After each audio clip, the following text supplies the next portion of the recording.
Two colleagues have been embedded in midterm campaigns for months. We've been following their journeys on Power Trip. Miles Cohen joins us from Florida. Lalee Ibssa joins us from Georgia. Great to see you both this morning. Oh, to be young. You've been going 24/7 for a few months, and you both look terrific this morning. Thank you, George. Miles, what stands out most to you from your time on the campaign trail? Yeah, good morning, George. I've been in 12 states, 39 cities, crisscrossing the country, following Governor DeSantis and other candidates.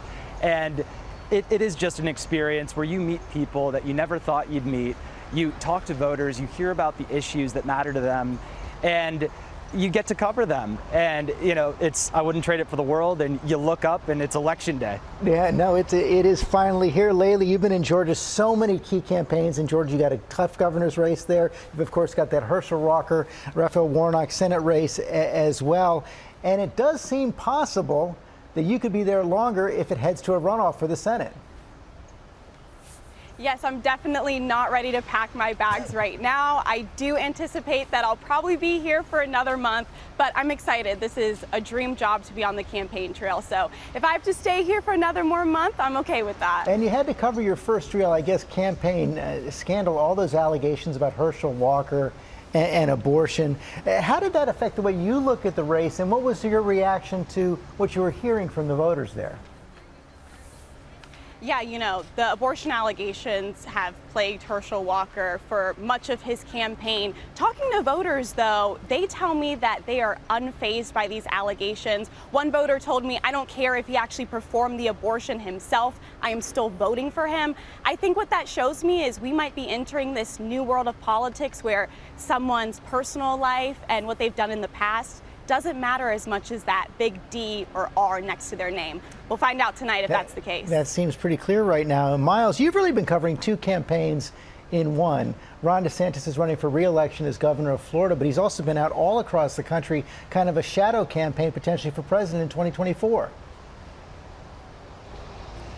Right, George. Look, Governor DeSantis has a re-election campaign right now. He's running for governor, but he's got a war chest of over $200 million that he's fundraised throughout this campaign. He's traveled to states like New Mexico, to Arizona. I've been there with him and listening to his message, and it's a national one. He talks about President Biden. He doesn't mention his opponent, Charlie Crist. And so, you know, we'll see what happens after Election Day. But I imagine you'll see some pieces fall into place after that. And Miles, you've been pretty fearless about questioning Governor DeSantis. His team didn't always like it. Are they letting you back into his events? Look, George, access is something that I've had to navigate. I've, you know, continued to ask my questions.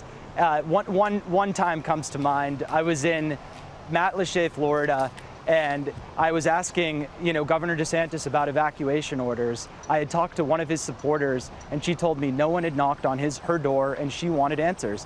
So, you know, I asked him that question at a press conference, and since I've found ways to get into other campaign events, and, you know, just doing what I can to do my job. Well, you're doing it well. And Lalee, how did this experience help you grow as a journalist? You know, this experience has been one of a lifetime. It's a job that I have wanted for so long. So the fact that I am able to live out my dreams is something I definitely do not take for granted at all. I have just learned how to really stay ready and to, you know, take the time to really understand someone's personal life and their upbringing, because so much of that shapes their political decisions. And talking to people at the grocery store, at gas stations, anywhere and everywhere I can, I've really just seen, especially in a state like Georgia, politics is so ingrained in everyday life, and that's been a really amazing thing to see for myself. And we are all benefiting from both of your commitments. Thank you both very much. You can see Miles, Lalee, and our other embedded reporters when the final episode of Power Trip for this election cycle drops this Sunday on Hulu.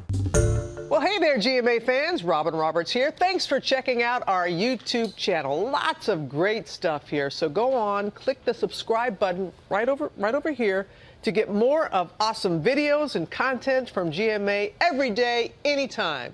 We thank you for watching, and we'll see you in the morning on GMA.